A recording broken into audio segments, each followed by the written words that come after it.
Como o Flamengo tem tanto dinheiro? Com certeza, se você acompanha o futebol de perto, já ouviu esse questionamento em mesas redondas, redes sociais ou até mesmo de algum amigo no dia a dia. Atualmente, o Flamengo é um dos grandes exemplos de gestão financeira no futebol brasileiro. Desde 2019, o clube assumiu o posto de protagonista em disputa de títulos, está sempre chegando nas fases finais dos torneios e, em muitos momentos, acaba se sagrando como campeão. Hoje, o Flamengo tem condições de contratar jogadores por cifras milionárias, pagar altos salários e de bancar todo esse investimento. O clube também, em alguns momentos, opta por contratar profissionais estrangeiros ou que tenham experiências nos grandes polos mundiais do futebol. Porém, essa nem sempre foi a realidade do clube. No começo dos anos 2010, a situação financeira do Flamengo era totalmente diferente. O clube atrasava salários e vários jogadores chegavam a ter que entrar na justiça para receber o que era devido. A realidade agora é outra. O Flamengo tem um dos melhores elencos da América. Os salários já não atrasam mais e o clube é reconhecido como exemplo de administração. Então, o que nos resta saber é como o Flamengo saiu de devedor à potência econômica, é o maior clube fora da Europa e de onde vem o dinheiro do Flamengo. É isso que eu vou te contar a seguir. No começo dos anos 80, o Flamengo viveu seu grande momento no futebol. O clube conquistou títulos importantes, foi tricampeão brasileiro em 80, 82 e 83, conquistou a sua primeira Libertadores em 81 e nesse mesmo ano chegou ao seu primeiro título do Mundial de Clubes, vencendo o Liverpool por 3-0. O grande nome daquela geração, sem dúvidas, foi Zico, mas o time também contava com grandes jogadores, como Júnior, Leandro, Andrade e Adílio. Nos anos seguintes, o Flamengo se manteve competitivo e conquistou mais alguns títulos relevantes. Em 1995, o clube montou um ataque dos sonhos de fazer inveja a qualquer adversário. Com o trio Sávio, Romário e Edmundo, o Flamengo esperava se tornar imbatível, mas na prática não foi isso que aconteceu.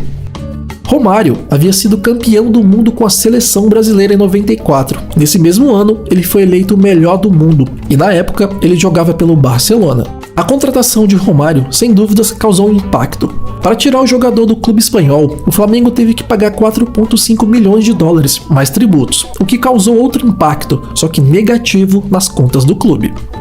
Edmundo, em entrevista recente, chegou a falar que na época o clube era uma verdadeira bagunça e quem estava à frente da administração rubro-negra não era para estar. Alguns anos depois, essa bagunça continuava. O clube não conseguia manter o elenco forte por não conseguir pagar os salários em dia. E em 2009, após não conseguir renovar com seu principal patrocinador, a crise se instalou de vez. Em 2009, o então presidente Márcio Braga falou uma frase durante a coletiva de imprensa que ficaria marcada por muito tempo. Acabou o dinheiro. A frase do presidente serviu muito bem para ilustrar a difícil realidade financeira do clube, realidade que se estenderia por mais alguns anos. A falta de recursos, além de refletir em campo, refletia também na falta de estrutura do centro de treinamento. O chão era de terra batida, os portões lembravam uma fazenda e todas as mediações do CT não tinham nada ou pouquíssimos recursos para os atletas. Os jogadores ficavam mais de 2 meses sem receber salário e por diversas vezes o clube era cobrado na justiça a pagar o que devia.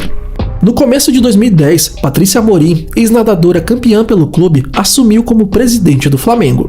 Um dos momentos marcantes da gestão Patrícia Amorim foi a contratação de Ronaldinho Gaúcho. Com o novo camisa 10, a ideia era que o Flamengo brigasse por títulos, mas não foi isso que aconteceu. Alvo de críticas desde o início do mandato, Patrícia Amorim deixou claro no anúncio de Ronaldinho que a contratação do jogador era uma resposta aos críticos. A esperança que Ronaldinho brilhasse e ajudasse o Flamengo a conquistar títulos não se concretizou. Após várias decepções dentro de campo, a torcida pedia a saída do jogador. Fora de campo, o clima também era pesado. O jogador recebia apenas 50% do salário combinado e, em muitas vezes, atrasado. O agente do jogador, Assis, que também é irmão de Ronaldinho, entrou na justiça pedindo o cancelamento de contrato por conta dos salários atrasados. A administração Patrícia Amorim foi marcada por fracassos dentro e fora de campo. O time não alcançou grandes feitos, só conquistou um campeonato carioca em 2011 e não conseguiu ir longe nos demais torneios. Nos bastidores, troca frequentes de técnicos e diretores de futebol, atraso de salário sempre em pauta e as contratações decepcionaram os torcedores. No mercado, o clube estava totalmente descredibilizado e a dívida do Flamengo só aumentava. Vendo que a situação do Flamengo estava insustentável, em meados de 2012, um grupo de executivos de sucesso decidiu concorrer às eleições para, quem sabe, arrumar a casa. O grupo era composto por Luiz Eduardo Batista, na época presidente da Sky, Rodolfo Landim, do ramo petrolífero, e Eduardo Bandeira de Mello, executivo de carreira no BNDES. O escolhido para presidente foi Bandeira de Mello, e uma das primeiras ações dele e do grupo à frente do clube foi contratar a multinacional Ernst Young para fazer uma auditoria nas contas do Flamengo. Apenas 100 dias do início da nova gestão, os números da auditoria foram revelados e o resultado foi muito pior do que se esperava. O resultado da análise contábil mostrava um rombo de 750 milhões de reais. Os números eram 300% a mais do que os antigos dirigentes esperavam. 400 milhões eram dívidas fiscais. A gestão anterior tinha deixado de recolher 86,7 milhões em impostos. Outros 184 milhões eram referentes a dívidas trabalhistas e pagamentos judiciais. Ainda havia 172 milhões destinado a pagar futuras condenações na Justiça do Trabalho. Sabendo de todo o endividamento do clube, o plano era conter a dívida, enxugar os gastos e maximizar as receitas. Esse processo seria doloroso, seria o remédio amargo necessário para o paciente se recuperar. Uma das primeiras ações de Bandeira de Mello para cortar gastos foi a rescisão de contrato com jogadores que tinham salários fora da realidade do clube. Wagner Love era o principal nome do time na época e o Flamengo havia feito sua contratação junto ao CSKA. O clube havia parcelado a compra em 4 pagamentos. Ao todo, o jogador custaria cerca de 27 milhões de reais. Ao longo de 2012, apenas 10 milhões foram pagos ao CSKA. Com o clube atolado em dívidas e praticamente toda a receita de 2013 comprometida, a nova diretoria decidiu abrir mão do jogador. Ele ainda tinha mais de 3 anos de contrato, um salário em torno de 500 mil e cerca de 1 milhão de luvas a receber do Flamengo. Mesmo contra a vontade do atacante e da torcida, o Flamengo devolveu Wagner Love ao CSKA. A missão era ser eficiente como uma grande empresa privada, implementando uma gestão levando em conta a competência técnica, sem contratar parentes, o chamado nepotismo. Com isso, empresas se reaproximaram do Flamengo, os patrocínios voltaram e o clube começou a respirar. Houve também a adesão ao Profut, que é o programa de modernização da gestão e de responsabilidade fiscal do futebol brasileiro, que foi fundamental no processo de alívio das contas do clube. Entre 2013 e 2014, a dívida foi reduzida para cerca de 660 milhões de reais. Em campo, o clube apostou em um elenco mais barato. O título da Copa do Brasil de 2013 ajudou a dar respaldo à diretoria para seguir no trabalho de reestruturação financeira. O balanço de 2013 mostrou uma receita de quase 260 milhões de reais, 61 milhões a mais do que 2012. O que contribuiu para o aumento da receita em 2013 foi a arrecadação com a torcida. O programa de sócios Nação Rubro-Negra foi lançado naquele ano. A arrecadação da torcida, que era de 25 milhões de reais em 2012, passou para 83 milhões na temporada seguinte. Pelo excelente trabalho fora de campo, Bandeira de Mello foi eleito para mais 3 anos à frente do clube. A promessa agora era fazer o futebol rubro-negro decolar. A grande contratação daquele ano foi o meia Diego, revelado no Santos e com uma longa passagem pela Europa. Em 2017, Everton Ribeiro chegou. Em 2018, Vitinho veio como uma grande esperança. Entre 2017 e 2018, o clube faturou 217 milhões com atletas. Vale lembrar que em 2017, o Flamengo acertou a venda de Vinícius Júnior para o Real Madrid por 45 milhões de euros. Bandeira de Mello explicou que o objetivo sempre foi ter um time forte, mas o clube só faria tal esforço para reforçar bem o time a partir do momento que houvesse condição para isso. Não haveria loucuras financeiras. Antes de rechear o elenco com mais craques, o clube investiu na estrutura do centro de treinamento. Em 2018, o Flamengo inaugurou o módulo profissional do CT do Ninho do Urubu, investimento de 23 milhões, e teve inspiração em clubes europeus. A área total é de 5.000 metros quadrados em 2 pavimentos. São 42 suítes, sendo 36 individuais e 6 duplas. O espaço ainda conta com salas de preparação física e 14 banheiras de hidroterapia. Enquanto o faturamento foi aumentando com o passar dos anos, o endividamento também foi caindo. Ao fim de 2018, a dívida passou para 455 milhões de reais. Dentro de campo, o resultado começava a aparecer. O time chegou à final da Copa do Brasil em 2017 e no Campeonato Brasileiro de 2018 ficou com o 2º lugar. O desempenho tinha melhorado, mas ainda faltava um detalhe: ser campeão. Ao fim de 2018, novas eleições no clube, e o eleito foi Rodolfo Landim. A promessa do novo presidente era tornar o time imbatível, conquistar títulos e dar alegrias à torcida. A gestão de Bandeira de Melo fez algo raro na história do futebol brasileiro. Ele deixou a presidência com um orçamento de 100 milhões separados para investimento em jogadores. A nova administração, com dinheiro em caixa, foi ao mercado com agressividade. No começo de 2019, o Flamengo comprou Arrascaeta por 15 milhões de euros. Gabigol veio da Inter por empréstimo. Bruno Henrique e Rodrigo Caio também se juntaram ao elenco. No primeiro título em disputa no ano, o Flamengo conquistou o Campeonato Carioca. O time já tinha melhorado significativamente, mas o Flamengo queria mais qualidade em campo. Na janela de transferências do meio do ano, chegaram mais reforços. Gerson e o zagueiro espanhol Pablo Mari foram contratados. As laterais também subiram de nível. Felipe Luiz e Rafinha, com extensa passagem pela Europa, assumiram as posições. E para comandar todos esses craques, o escolhido foi o português Jorge Jesus. O Flamengo embalou, alegrou a torcida e encheu os olhos de quem viu aquele time jogar. Ao final da temporada de 2019, o Flamengo foi campeão da Libertadores, título que o time não conquistava há 38 anos.